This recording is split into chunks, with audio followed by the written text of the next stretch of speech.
Music helped deliver the message during a breakfast at Art Sanctuary. People were invited to come and learn about the Can You Hear God Crying project. It's like a movement now. It's more than just a piece of music called Can You Hear God Crying? The morning visitors learned about the project's outreach to incarcerated men through twice-weekly meetings at a Philadelphia prison. The inmates meet with trumpeter-composer Hannibal Lukumbe, fellow musician Brent White, and writer-teacher, Art Sanctuary founder and executive director Lorene Carey. The artists and inmates are part of a circle that is the Music Liberation Orchestra. Discussion, journal writing, and music are used as vehicles in a journey to redemption. We want to make this a circle that is helps them free their minds and hearts and spirits, certainly for the moment. One of the things they talk about is coming there, being in the moment, and having that be a safe place where they can explore, think, feel, play, sing, learn. Warden Joyce Brown Adams already sees the impact.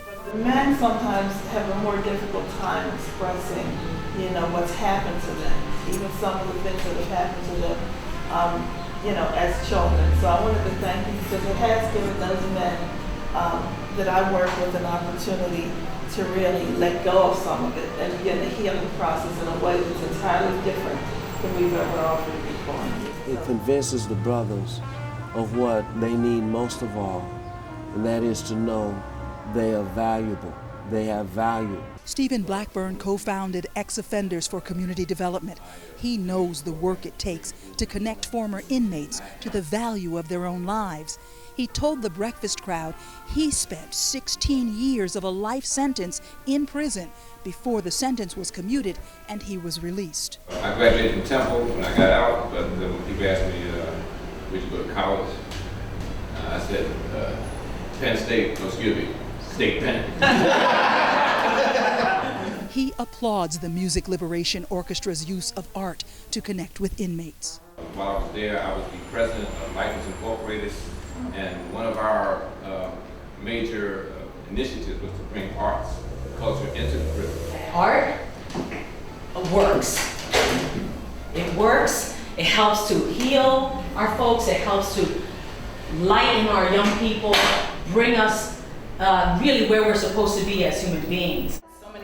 Art Sanctuary's Tarana Burke remembers art as a bridge to connection during visits with her father as a little girl.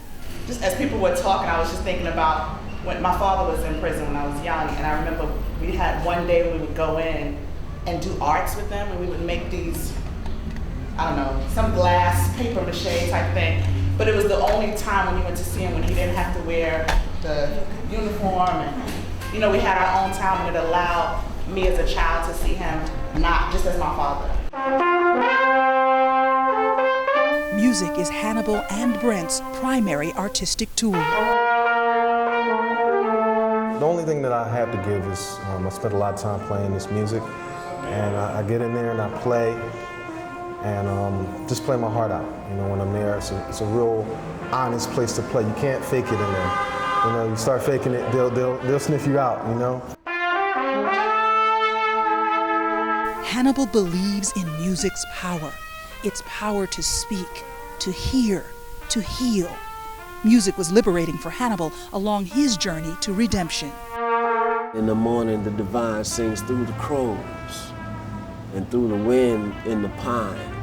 The divine is always singing to us, singing in us. Boom, boom, boom, boom, boom, boom. Some music, everything is music.